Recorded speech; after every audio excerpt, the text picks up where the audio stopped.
Ayan guys. Magluto tayo ng pinakbit. Yan guys, ginisa muna natin yung onion, garlic, at yung dalawa okay na yan guys. Katapos niyan guys, pag sunog-sunog na yung yung mga lamas, isunod natin yung manok. Ayan, gisa-gisahin natin yung manok sa sibuyas or sa onion. Ayan guys, medyo nalihis ang camera guys. Ayan, bumalik na siya guys. At yung manok na yan ay pa-brown-brownin natin para medyo mabango. Ayan, lagyan natin ng sabaw konti para maluto yung manok. Ayan, sa sunod, hayaan natin ng mga 10 minutes. Takipan natin guys. Pagkatapos niyan guys, maglakad-lakad muna tayo. At yun, nisunod natin ang next tips para ating lutuin na ang ating pinakbit. Ayan guys, nilunod na yung kalabasa, okra, talong, at iba pa. So, yun ang tawag ay pinakbit. Ayan guys. Ayan na guys. Okay lang natin guys para maluto lahat sabay-sabay. Ayan.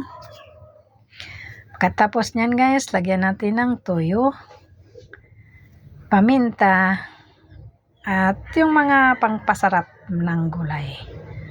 Ayan guys. Nimix na natin ng toyo. Ayan. Okay-okayin hanggang ma-mix yung mga seasoning niya doon sa gulay. Ayan, takipan natin. Hayaan muna natin na mga 10 minutes or 5 minutes para maluto ang gulay. Ayan na guys, naluto na. Ayan, nagbukal-bukal na guys. Ayan, hati lang ang camera kasi hindi ko napansin kasi ako lang nagkakamera niyan. Nagluto ako at may nagturo-turo pa sa akin na tikman daw niya kung masarap ba. Ayun, sabi ni Adi, masarap daw. Ayan guys. Ayan, nandiyan na naman. Palakad-lakad muna tayo habang tayo nagluluto kasi ayan. Tingnan natin kung ano ang ating idagdag para sumarap yung ating lutong pinakbit. Ayan, hindi nakita sa camera guys kasi yung camera medyo busy ang kamay at busy yung isang nag-ukay-ukay sa gulay. Ayan. Ayan lang po guys, tingnan natin at tikman natin kung naluto na ba ang gulay. Medyo half cook lang guys para hayaan lang natin nakatakip para maluto sila after 3 minutes. Ayan guys, okay-okayin at nagkukulong-kulo-kulo na gulay.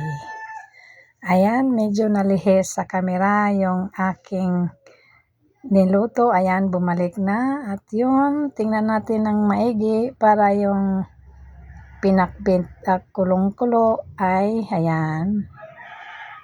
I-mix natin. Ayun, ang camera hindi naka-center kasi busy din nag-ukay-ukay. Busy din yung nagka-camera, yung isa kong kamay. Ayan lang po guys. Ang masishare ko sa inyo. Salamat.